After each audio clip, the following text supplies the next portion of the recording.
હવે આજના લેક્ચરમાં આપણે જોઈએ હુક્સ, રાઈટ. આજ સૌથી પહેલાં આપણે જોઈએ હુક્સ શું છે અને આપણે યુઝ સ્ટેટ આપણે શીખીશું કે યુઝ સ્ટેટ શેના કામમાં લાગે છે.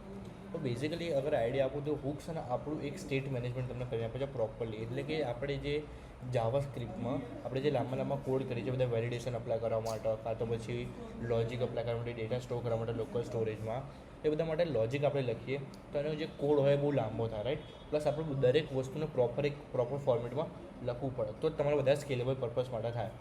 હવે આપણી આટલી બધી ગધા મજૂરી ના કરવી હોય તો એના માટે આપણે શું યુઝ કરવાનું, રિએક્ટની અંદર હુક્સ આપણને ઓલરેડી મળે છે. તો સૌથી પહેલું હુક્સ આવશે આપણું યુઝ સ્ટેટ.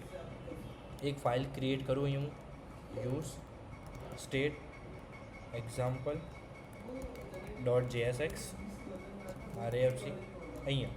હવે આપણે સૌથી પહેલાં તારે શું આપણે કાઉન્ટર ડિફાઇન કરીએ. શું ડિફાઇન કરીએ? કાઉન્ટર. એટલે કે મેં અહીંયા ગયો કોન્સ્ટ બ્રેકેટની અંદર મેં બે વેરિયેબલ ડિફાઇન કર્યા, રાઈટ. કયા?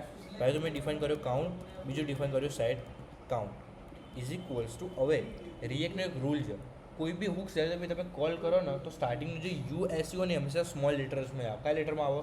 સ્મોલ.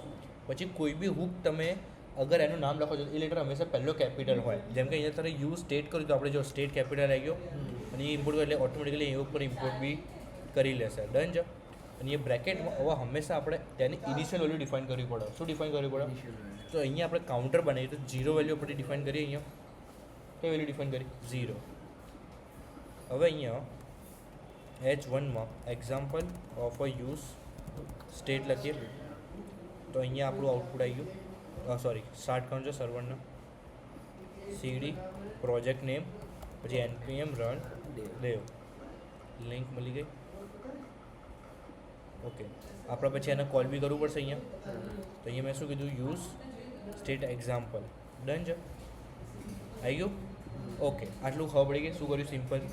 હવે સૌથી પહેલાં મારે કાઉન્ટની વેલ્યુ તો ડિસ્પ્લે કરાવવી પડે. એટલે મેં શું કીધું? અહીંયા H2માં કાઉન્ટ કોલન કર્લી બ્રેકેટમાં મારે કાઉન્ટ નામનું જે વેરિયેબલ છે એનું લખી દેવાનું, રાઈટ. તો તમને એની અહીંયા વેલ્યુ મળી ગઈ 0. આ 0 કેમ આવી? બિકોઝ અહીંયા સ્ટાર્ટિંગમાં આપણે શું ડિફાઇન કરી છે? 0. હવે અહીંયા જો એક બટન બનાવીએ. બટનમાં શું કીધું? મેં અહીંયા ઇન્ક્રીમેન્ટ આપ્યું. હું એમ કહું કે જ્યારે બી આ બટન પર હું ક્લિક કરું, શું કરું? ક્લિક એટલે મારા નંબર +1 થવો જોઈએ. તો અહીંયા મેં શું કીધું? બટન ઉપર ઓન ક્લિક ઇવેન્ટ પાસ કર્યું.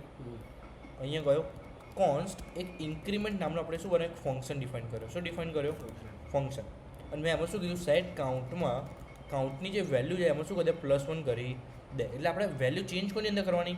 સેટ કાઉન્ટમાં. એટલે ઓટોમેટિકલી આપણે કાઉન્ટની જે વેલ્યુ છે એ ચેન્જ કરી દેશે. ડન છે. અને ઓન ક્લિકમાં કયા? એ ફંક્શન અમે કોલ કરી દીધો. ડન છે. અહીંયા તમે જુઓ અહીંયા પછી ઇન્ક્રીઝ થાય છે. આને કહેવાય યુઝ સ્ટેટ. હવે સિમિલરલી અગર મારે ડિક્રીમેન્ટ માટે કરવું હોય, બટન બનાવીશ, અહીંયા હું શું કરી દઈશ? ડિક્રીમેન્ટ આપી દઉં. ઓન ક્લિક આપી દઉં. અહીંયા હું શું આપ્યું?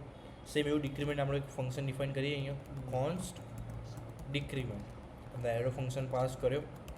સેટ કાઉન્ટ અને કાઉન્ટનું શું કરવાનું? -1 કરી દેવાનું. એટલે જુઓ માઇનસમાં પણ વેલ્યુ જાય છે. હવે એક વેલ્યુ પ્લસ બી થાય છે.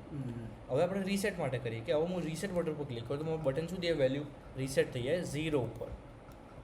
એ જવું ઓન ક્લિક ઇવેન્ટ પાસ કર્યો. મેં કયું ફંક્શન કીધું? રીસેટ. કોન્સ્ટ રીસેટ નામનો અહીંયા આપણે વેરિયેબલ ડિફાઇન કરીએ. એરો ફંક્શન પાસ કર્યું અને એમાં સેટ કાઉન્ટમાં આપણે શું ડિફાઇન કરી દેવાનું? ડાયરેક્ટલી 0. રીસેટમાં મારે 0 જ વેલ્યુ આવવાની એટલે હું અહીંયા ડાયરેક્ટલી વેલ્યુ 0 પાસ કરી દઈશ. તો તમે જો અહીંયા વેલ્યુ કરી જો રીસેટ ઉપર ક્લિક કરી જો વેલ્યુ કરી નાખી. તો આ તો આપણું યુઝ સ્ટેટ.